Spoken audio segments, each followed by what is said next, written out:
Welcome. I'm E.G. Marshall. We all have fantasies. Some even try to live them out. And some, in spite of themselves, have them lived out for them. Dark, light, pleasant, terrifying. Let the human mind rest, and in sleep or in daydreaming, some fantasy, somewhere, sometime, is bound to take shape. Pleasant or unpleasant. Few of them come true, but every now and again... Come on, Mervyn, you're not soaring. Keep your voice down, dummy. This ain't the garage. Hey, you bet like I told you. I didn't have the guts to go all the way. Oh, that's great. You just handed me the original horse laugh. I told all the other horses how I laid a 7-horse parlay on you that couldn't lose. And you let me down.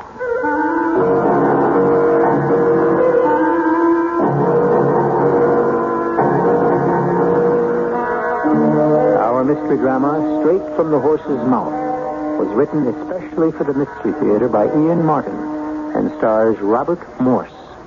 I'll be back shortly with Act One.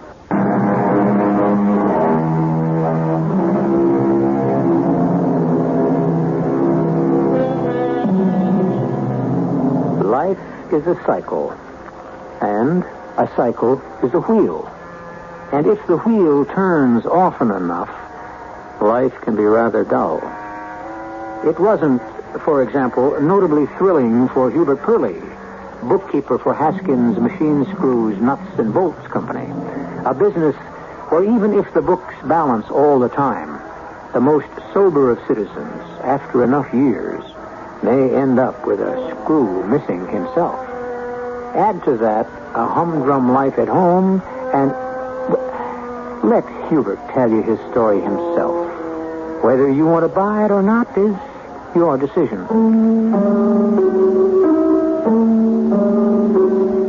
There's a saying in our business. Stay bolted down in it long enough and you're bound to go screwy. I used to laugh at it when I first started in because I thought it was funny. All these years later, I wouldn't be too sure. Anyone who has someone like J.D. Haskins for a boss doesn't come up thinking anything is very fun. Hurley! Oh, damn it! Hurley! Miss Pratt, didn't I? Oh, there you are, Pearlie. Yes, sir, Mr. Haskins. Here I am. Well, come in. Where you been? When you called me, I was there, and I came right to here. Well, where's there? I was checking the inventory. Why? According to the Grisbone Company, they were short several nuts on the last order. Oh, well, they're luckier than I am. On staff here, I have too many. That's quite funny, Well, sir. I'm glad you think so, because I don't. Oh, if you don't think so, I don't either. I thought it was a joke, Mr. Haskins. Well, I don't make jokes, Pearlie. Now, you ought to know that by now. I guess I should. Well, I'm going out of town for a few days, and this weekend, to drum up some business so we can all keep body and soul together. I'll be missing a few days till Monday, and I am trusting you to keep your eye on things. Now, I'm leaving things in your hands. You'll take care of the payroll and the bank deposits, huh? Yes, sir. And don't forget that Friday is a holiday. Thank heaven there's someone in this business I can depend on. Well, that's all, Pearlie. I'll see you Monday. Almost everything Mr. Haskins says is like a threat. Even just, see you Monday. Everybody is in awe of Mr. Haskins. Even our foreman, Sid Wenzel. That loudmouth. So he's going to give our ears a rest for a couple of days, huh? Why, Sid, how can you talk that way about Mr. Haskins? You notice I keep my voice low and mellow so it don't carry? You didn't answer my question. Well, just today and tomorrow. Friday is a holiday, remember? Remember? It's the only one around here I remember since last Christmas. Do we get paid? He's authorized me to disperse wages. Never mind the fancy bookkeeper talk. Check or cash? Why, cash, just like always. Okay, now I can relax. Don't forget the combination of the safe now. Don't worry. I wouldn't dare go back to Beatrice without my pay. I was you, I wouldn't dare go back to Beatrice. At all. Ever. Beatrice is my wife. Well, what am I going to say? You got to understand Beatrice to love her. I found out.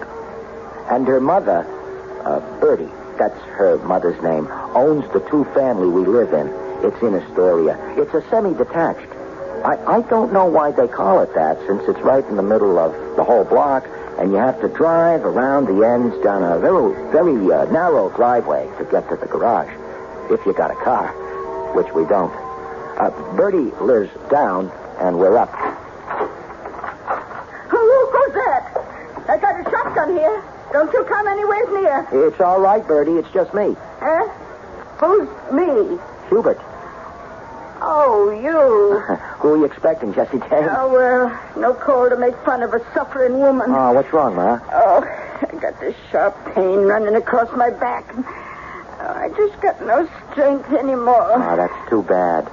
What are you reading? Oh, just glancing through my poor husband's old books. Oh, that's his veterinarian encyclopedia. Some of it's real interesting. More than I ever thought about him.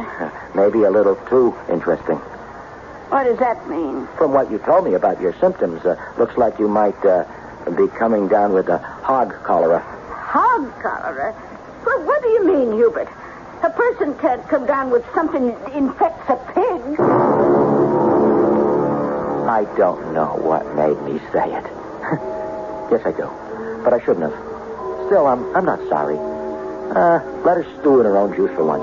I had worse things to face. I was home, but I was late, and Beatrice was waiting. Where have you been? Just coming home. You're late. Yeah, not very. Well, just as well. Aren't you glad to see me? Sure, I will be if the pot roast isn't stuck. Sit down, we'll eat. Couldn't I just wash my hands? Why? You got that ink on them again? No, I just have to go to the bathroom. Oh, all right. You got to understand, Bee. She gets impatient because she shouldn't really have married me. I mean, I'm not successful or anything. I wanted to be a CPA, but my father died, so I went to work and ended up a bookkeeper for Haskins Machine Screws, Nuts, and Bolts. I knew I wasn't going anywhere. So did Bee. The only difference was I was ready to settle. She wasn't. So it's like a high school reunion up in Syracuse this weekend, seeing it's a holiday. And I saved up, and I'm going to go. Oh, that's fine, Bee. It's good pot roast. Tastes like it's stuck to the pot. Well, we had to wait for Hubert. So did the potatoes. Oh, hush, Ma. It's not that bad. Now, listen. You get home on time Thursday night with your pay because I got to leave first thing in the morning, and I'll need the cash. Sure. When will you be back? Maybe never. You're kidding. Why? You like that? Oh, no. So, okay. Now, be a good boy, and you have nothing to worry about. I wish I could go with you. To a girls' reunion? That's why he wishes. Oh, hush, Ma. Now, honey, you know we got over 1,000 saved up in my bank account. We'll take a vacation soon, the two of us. And leave me alone. Oh, stock up on TV dinners. You won't go hungry. Okay, so everyone's paid off. You all ready for the big weekend? After I close the safe. You said your wife was taking off for a couple of days? Yeah, I've got to get right home with my pay. What are you doing the rest of the weekend? You know, I don't play poker. No, I wasn't thinking of that. Or the horses. They ain't running tomorrow. But you used to go for the GGs before you were married. The horses, yeah. That was a million years. B cured me. I wasn't thinking about betting. Well, what then? Did you see the paper this morning? I don't read the racing. No. I meant the story in the journal. What story? Hume Pidgeot died. And today they're selling off all his racing stable. You know, pretty fancy boy went for $750. $750? What are you, crazy? $750,000. You're putting me on at auction? You said it. And another went for $400,000, $350, a couple around $300. They were all like that. Boy, I would have loved to see any horses worth that much. Look, I was thinking the auction's still going on tomorrow, and it's open.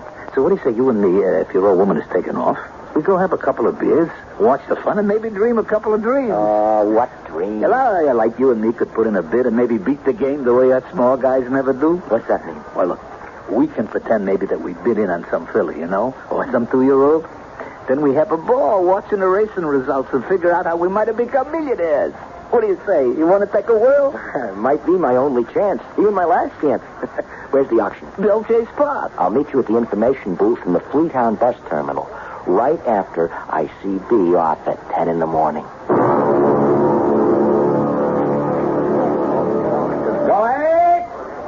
ahead, and go. Go, you to Mr. Hyam of the Kramer Stables, Princess Nefertiti. Out of Princess Stables, back to my corporate Pharaoh for the amazingly low price of $220,000. Holy cow, $220,000. Yeah, but look at her. Those lines and the way she carries her head. That's a princess. Come on, what do you know from horses' figures? The only figures you know, you're writing a book. A lot you know. I grew up on a farm, and one summer I was an exercise boy for a racing stable. No kidding. No kidding. So how come you never went into handicapping? I mean, you know horses, you know figures. How could you lose? I don't know. I married beef. Ladies and gentlemen, may I have your attention, please? Your attention to number 333 in your catalog. 333. I wish I had a catalog. Who doesn't? Why? Something about that pony. Well, you got a hunch? But if you will just cash If I did, what difference? Who could afford him? That's right. I wish I could, though. Well, don't be a jerk. Who needs a horse? More a companion. A buddy you want? Buy a dog. We're going to bid. to open the bidding on Bourbon. Do I have an opening? What's his name? Merlin, like an omen. I have 1,000. Who's Merlin? Didn't you ever see Camelot or read about King Arthur? He was the great magician. A wizard. What, like the Wizard of Oz? Something like Do I have a bid of 600? I have 500. I have a bid of 500. Do I hear 6? Do I hear 6, gentlemen? Do I? 500. That's an insult. I could see him blush. How could you see a red horse blush? All right. I have 8. I have 8. I have a bid of 8. Who'll give me 9 for this unusual animal? Do I have 9? No one? 875? Come on, horse lovers, you should be ashamed. 850? Take your hand down, Do Hubert. I hear a raise? 850? Hey, 850. Can't let him go that low. I just can't let him go that low. 3 times going, gone. Hubert. The gentleman of instructions. Very good. What are you, crazy? You just bought yourself a horse for $850. Oh. What happened? All right. Stand back, everybody. Stand back. He's all right. He just got excited and he fainted.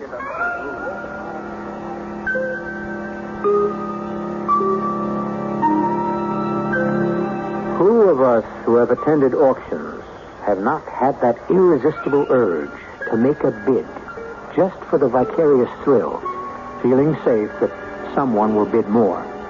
And how many of us have had nightmares that it might happen and we would win the bid? I'll return shortly with Act 2.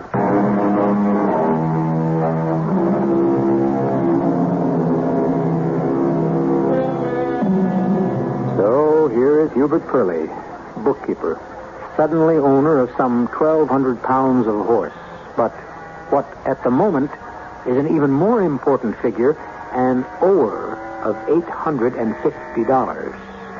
Hubert Purley, who has fainted not only from his temerity, but from the sad but certain knowledge that his entire capital is $3.40 and 1 bus token. All right, everybody, all right. It's all under control now. Just give him some room to breathe, huh? Hubert, you okay? I had a bad dream. What, did you board a racehorse? How'd you know? Because that's what you did. The guy's leading it over here right now. Oh, no. $850. That was the price. Maybe there's a sales tax yet. I wouldn't know when you buy a horse. How am I going to pay for it? What's B going to say? One thing at a time.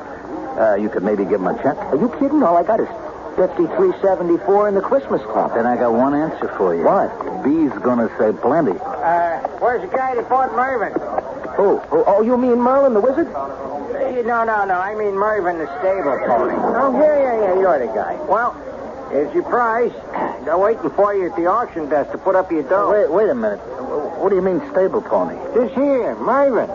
What do you think you were buying? Citation? No, but I still want to know what you meant by stable pony. Can't you read a catalog, mister? This is a workhorse. You know, an odds and ends guy, but he is really dependable. Well, that's not what I bid for. Well, maybe not. But, mister, that's what you got.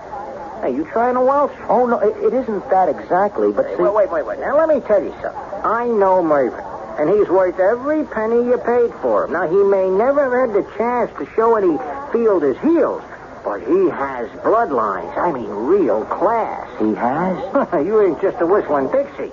Yeah, you got a rig to pull him away? No. Well, you better hot foot down the stringers and hope he has a trailer left to hook onto your car. How much will that cost? How far you going? Just, like in the neighborhood. No sweat. I'll run Mervyn here back to the stables. You get your transport arranged, you get your receipt, and I'll be all ready to help you load him, huh? Let me tell you, mister, for my money, you got a real good buy. Here's money. What am I going to do for... Hey, wait a minute. Sid, I got money. Hold on the fort. I'll be right back. I was clear out of my mind, of course, but suddenly life had thrown a challenge at me. And with B out of my hair, I mean out of town, I wanted to live up to it. Besides, I was stuck. I had bought something for which I had to pay or suffer the consequences. I wasn't stealing Mr. Haskins' money out of the safe. I was only borrowing it. $1,000 to cover buying Mervyn, renting a car, a horse trailer, contingencies. I had that much in the bank. Well, not under my name because I'd given all my money to B. Still, it was my money. I wouldn't worry right at the moment just how I was going to explain what or why. I had spent it on Mervyn.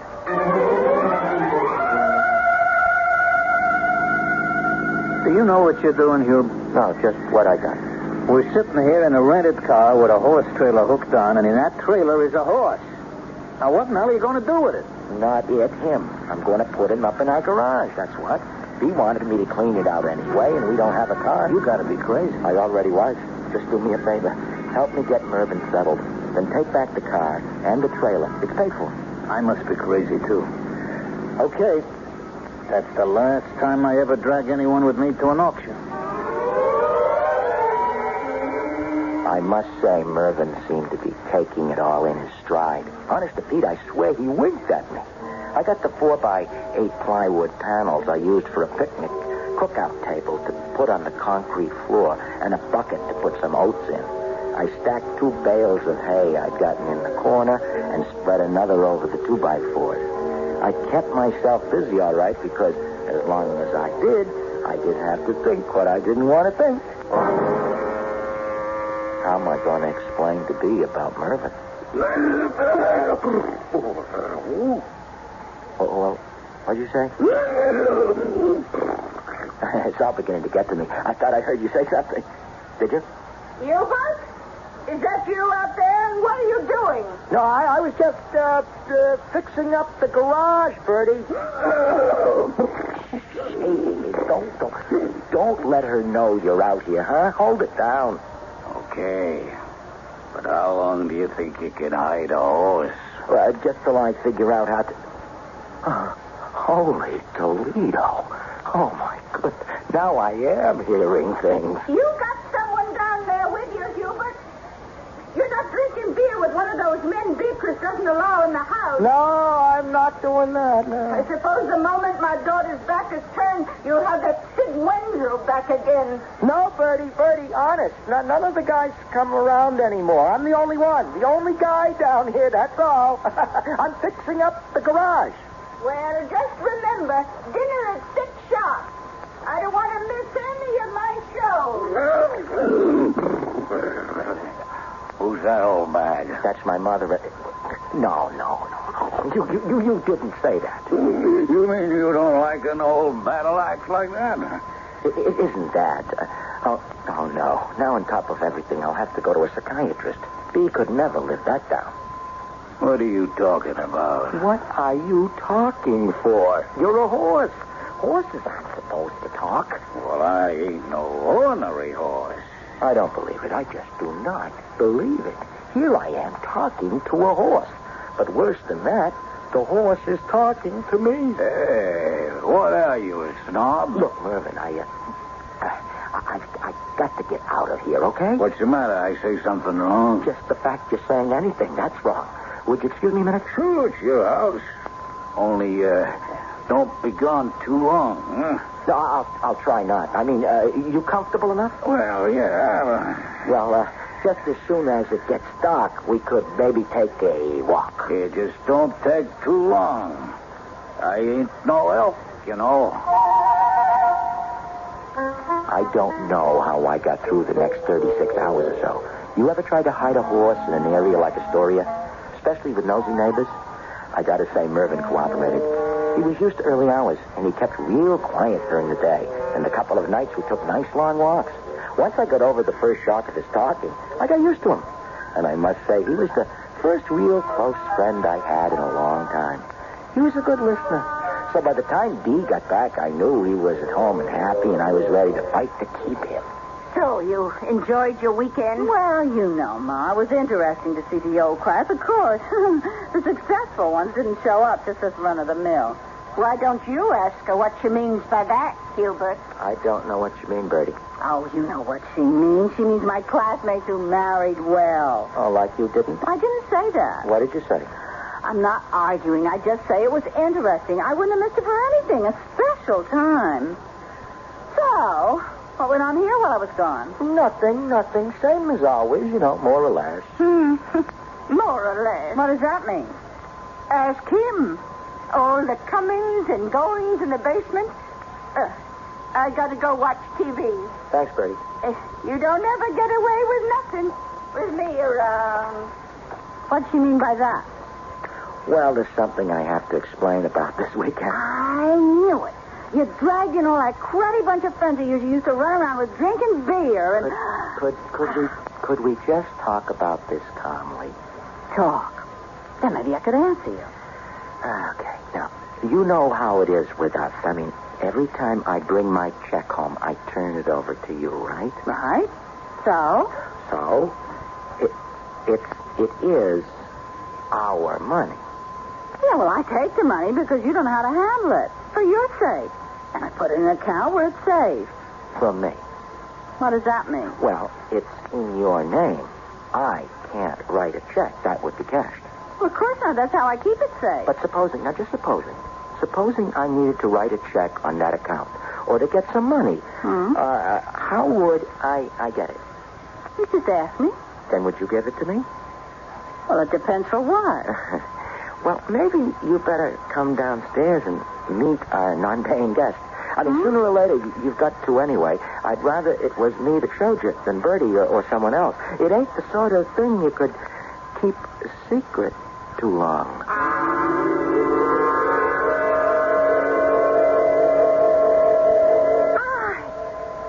can't believe my eyes. That's a horse? Well, strictly speaking, he's a pony. His name is Mervyn. Well, I don't care what he is or what his name is. But I wanted to introduce you. Introduce me to an animal? You soft in the head? Mervyn, I'd love to have you say hello to my wife. This is my wife. Mervyn? You have been drinking. Hubert, you know what you're doing? It's just trying to have Mervyn say hello to you.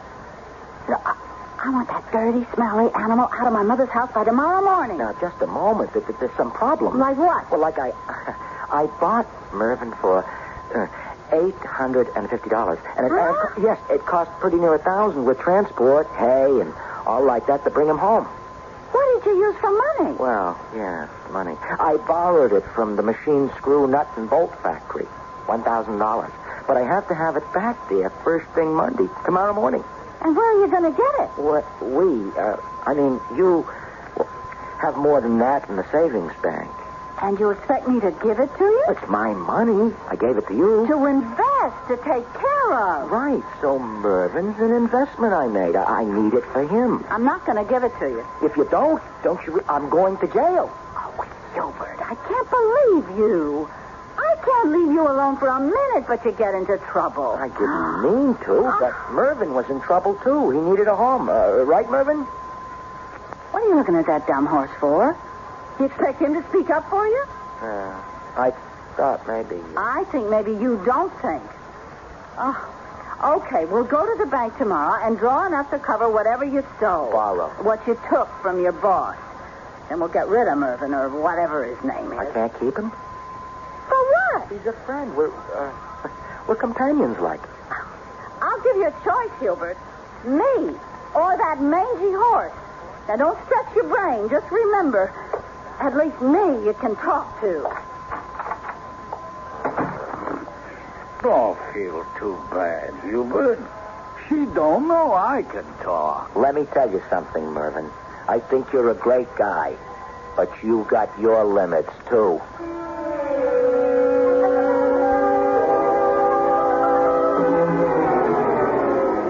B was as good as her word. We got in the bank early, cashed a check for $1,000, and before Mr. Haskins got in Monday morning, I had the cash back in the safe.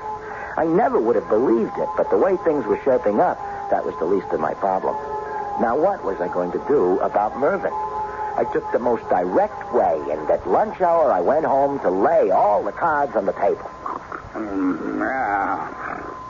I see a problem. That's no help. I see my problem, too. But what am I going to do about it? Oh, don't look too tough to me. Oh, it doesn't. No, like this here. Now, your mother-in-law owns a house, right? Right. And you don't have no money because your wife glums onto your paycheck every week, right? And I'm not welcome because it costs money to get me, and it'll cost even more to keep me, right? That's right. But supposing I was to become a breadwinner, that I brought in enough dough to keep us all, like we horses say, rolling in clover. Oh, that would be a horse of another color.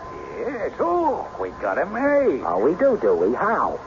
I'm gonna handicap the races for you. Better than that, I'll tell you the winner. Or, how to find out who's gonna win. You could do that? Cubo pal. How could anyone turn his back on a tip from me, eh?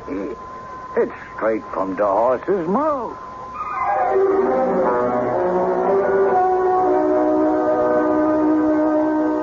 So, Mervyn has suddenly turned from a liability to an asset. And what an asset. The possibilities beggar the imagination.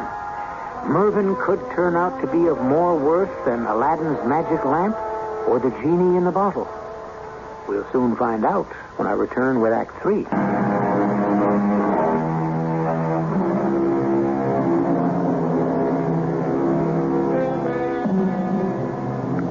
At Mervyn's request, Hubert has sneaked upstairs to find the morning paper, carefully avoiding Bertie's beady eye and his wife's more formidable nose for anything so wildly out of the ordinary as Hubert being home at midday. Now, both horse and man are glued to the entries for that afternoon at Aquamont Racetrack. Read them out to me, Hubert. Well, in the first, there's Pug of My Heart. Hot dog, forget him. A Precious and True Blue. You'll be lucky to get out of the gate. Prometheus Flame Torch. The names they call for a plater. Hide and Go Seek Me. That's your boy. Starts slow, but comes out of the ruck at the half pole, and he'll blow them all down by at least 3 lengths. How much dough have you got? About $3. Holy cow. I mean, you should excuse the expression. What's Hide and Go Seek Me go off at? I beg pardon? What are the odds? Oh, 5-1. That'll get you 12. Why did you say this was going to make history? Because to build you any kind of a stake, Cupie boy, you're going to need the 7-horse parlay.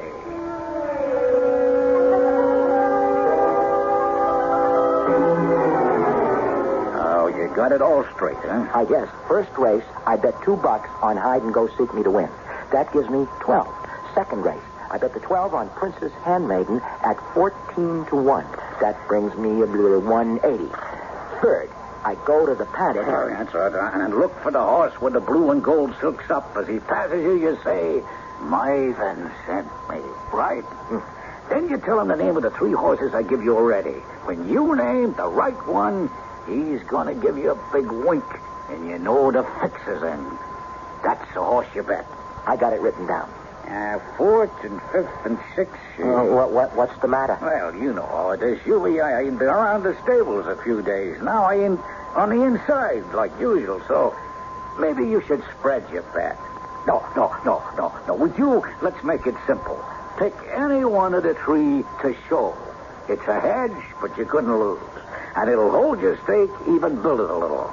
Because for the 7th, I'm giving you a horse couldn't lose even if it fell down at the quarter pole. On 3 legs, it'd still get up and left the field. You sure you know what you're doing, Mervyn? I'm helping you win enough money to become like maybe a millionaire. Supposing I should lose. So what did you blow? A lousy $2. We could start again tomorrow. I left straight for the track, calling in on the way to the office and reporting sick. I was sick. sick with fear, anticipation, dread, and a kind of wild excitement I'd never had in my life. If Mervyn was right, and even accounting for the 3 races he couldn't figure exactly, with a $2 bet, I stood to come home with $500,000 to $1 million. I want to tell you, that turned my blood to water. But what would have turned my blood to water is if I had known what was happening back at Astoria while I was making the big fling. For heaven's sake, can't you give a person enough time to... Oh, officer. Something wrong? On the complaint of one of your neighbors. Said neighbor by constitutional guarantee and local ordinance not compelled to reveal his or her name, I am here with a plain summons for you, ma'am, to show cause what right you have to maintain livestock on these premises without a permit. You got one? One what? A permit to maintain livestock on these premises. If I don't? You're liable to fine unless you get it out right away. Officer, that's just what I want to do. But how do you get rid of a horse so easy? Well, how did you get hold of it in the first place? Oh, it's a long story. It was my husband's fault. Ah, he owns the G. No. As it happens, I do. I mean, he's in my name. I signed the check to buy him. Then you collect the fine. But I'm the one who wants to get rid of him, only I don't know how. Well, now, maybe you and me could make a deal, lady. I got me a cousin on my wife's side. You wouldn't believe what he does for a living. Well, I don't want to get mixed up in anything against the law. Lady, you're talking to a defender of the law. It's just that my cousin runs a horse and carriage by the Park Hotel. You know, so people could ride old-fashioned lovey-dovey stuff through Central Park. So? So he's got a sick horse, and he's looking to buy a new one. And you don't come by a horse all that easy these days. He lives right down the block. You want him to give your horse the once-over? Oh, well, I don't know. I mean, if you could take him off your hands now, I wouldn't have to hand you the summons. It could be a win all around. Why don't you come in, officer, and call your cousin? Maybe he could come right over. Like I say, I didn't know any of this because I was at the track. And after the second horse came in, I called Sid at the factory and told him what was up. I needed moral support. I mean, I was sick with excitement. And when he heard what was going on, he got sick too. And Mr. Haskins was out 2 employees. Sid met me, like I told him, at the $10 window just before the 4th race. Hey, Sid! Sid! Over here. Yeah. Hey, Rube, what do you say, old pal? How's it going? Oh, I can't believe it. Hide-and-go-seek me came in first by 4 lengths. Just like Mervyn said. What'd he pay? 5 to 1. Whew. I took my $12 and laid it on Princess's handmaiden on the nose. What were the odds They there? went up. She went up at 15 to 1. Wow, 12 pounds 15. 12 pounds at 60. Rest your brain. 666 plus 12, 672. And then what? I held back $2 and rode the 670 on the next horse. And which one was that? That was Sandman Am a-Comin', like Mervyn told me to do. I got that from another horse. How was that again? Hey, the horses are coming out in the track. Oh, still plenty of time to bet. What'd you ask me? I said, how did you get a tip from another horse? Well, the way Mervyn told me to do. I went to the paddock, told this horse, Mervyn sent me, and asked him 3 horses which would win. He gave me Sandman Am a-Comin'. And he won? Well, he was the favorite, 7 to 5. Wow. So let's see, that gives you, you got 954 plus your bet. That makes 1,086. And you're only on your 3rd leg of a 7-horse parlay. That's why I needed someone for moral support. Why? The next 3 Mervyn couldn't handicap all the way. I mean, I got to bet to show. So even a horse could be wrong, and I could blow all I made. Right now, I'm even with the game. Yeah. But look, I'm looking here. If all 3 horses show, you figure to come out with at least $2,000. And the 7th race is at 90 to 1. You could become an instant millionaire. That's what's making me nervous. I mean, like the first time. What are you talking? I mean, quit while I'm even. Like tomorrow is another day, and Mervyn could handicap that for me, and I could get rich by easy stages. I don't know what it's... I'm superstitious, mate. Oh, you're yellow. Okay, all right. Wouldn't you be? I mean, in my place? I'm going to shut up. If I said go ahead and anything went wrong, leave me out of it. It's your decision. So I didn't have the guts. I mean, would you? I sat there like I was turned to stone and watched the last 4 races. All the horses Mervyn gave me won, place or was show.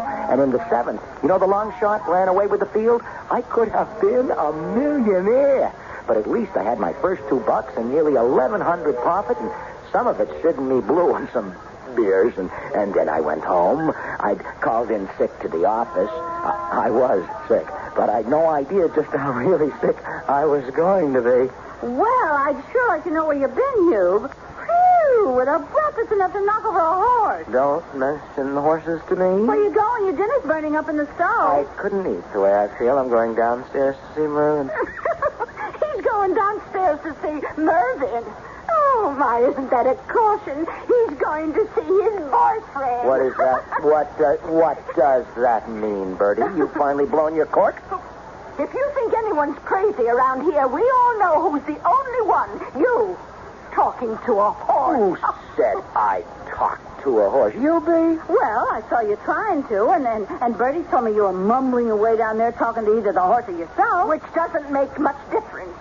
Just shows who's crazy and who isn't. For your information, that horse downstairs can talk. And if I had the sense to listen to him, we'd all be millionaires right this moment. Look, Julie, maybe you better go to bed. Right to bed, and I'll get you a nice hot drink and call Dr. Schultz. I don't need Dr. Schultz or your advice or Bertie's sarcasm. First off, look, here's $1,000 to put back in the bank.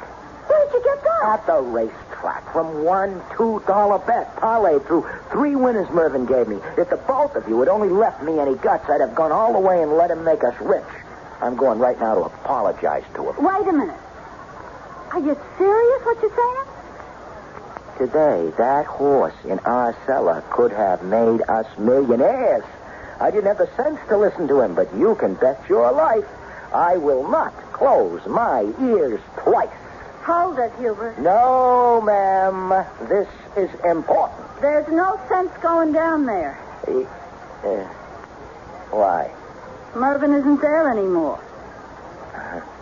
Well, I just wanted to stay out of trouble with the police. So I sold him. I called in sick again and headed into New York. 59th Street, just north of the plaza where all the carriages, rigs, and the tourists ride through Central Park and wait for business. It didn't take me long to find Mervyn. He was hitched up to a red and yellow hansom cab and chewing contentedly on a bucket of oats. His driver was off talking to some companion, so I could speak up quiet and say, "Hey, Mervyn. Come on, Mervyn. You're not sore at me." Keep your voice down, dummy. This ain't the garage. Don't you want to come back? Tell you the truth? No. You sore at me? I ain't sore at nobody. The story just wasn't my bag, is all. You mean you like where you are? Sure. Easy work. Stroll through the park with the birds singing every now and again. Companionship. I mean, my own kind of people. And a lot of horse talk in between jobs. And a stable with my own kind of facilities. Sure. That suits me fine. Hey, are you in the bucks? You bet like I told you. Well, no, I sort of, I dropped out. I didn't have the guts to go all the way. You want to make me sick? Well, I was telling all the other horses how I laid a 7-horse parlay on you. And you let me down. Oh, I wouldn't next time. You'll be pally, there ain't no next time. Anyone follows the G's knows that. For most, there ain't even the first time. So it's like marriage. You gotta figure our philosophies don't mix. Better you go your way, and I go mine. You wouldn't come back to Astoria? Hey, watch it, that crazy kid on a motorcycle. Shoot him.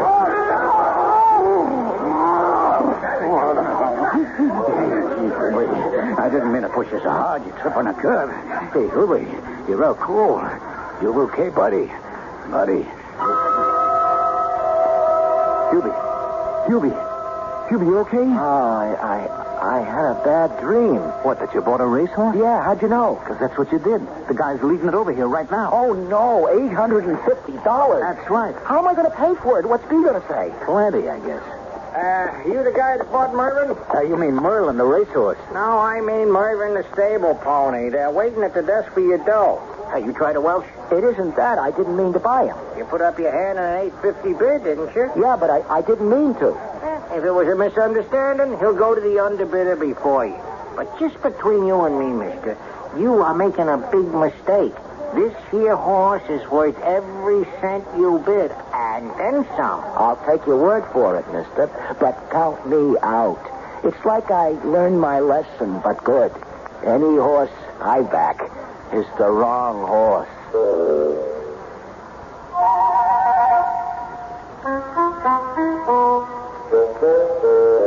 It would be nice to think that someone, Hubert Curley or you or I or any other such deserving soul could get rich overnight. Any way at all, including backing the horses. But in the calm light of day, we all know that it's only a dream, don't we? So in the end, we'll all find more happiness in forgetting our fantasies than indulging them. Still, that doesn't have to stop us from dreaming, does it? I'll be back shortly.